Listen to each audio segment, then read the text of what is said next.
All right, ladies and gentlemen, our third macromolecule that we're going to talk about is nucleic acids.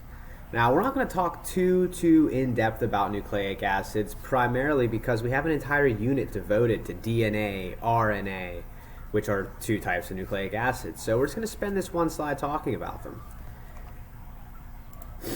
Nucleic acids are macromolecules, very big, giant molecules, and they are made up of the elements. Excuse me, hang on one second. Excuse me. They are made up of carbon, hydrogen, oxygen, which are the same components that make up carbs and lipids.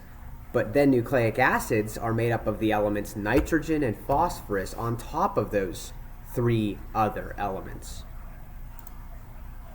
And the two kinds of nucleic acids that we're going to talk about are DNA and RNA. And again, we have a whole unit that centers around DNA and RNA.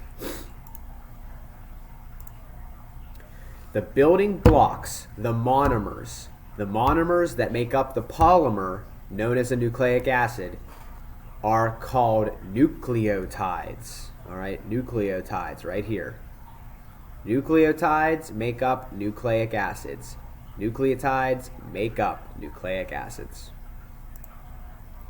And basically what nucleic acids do is they store and transmit from one cell to another genetic information. All right? The stuff that makes you you. Information housed in a chemical form. And that's all she wrote for nucleic acids.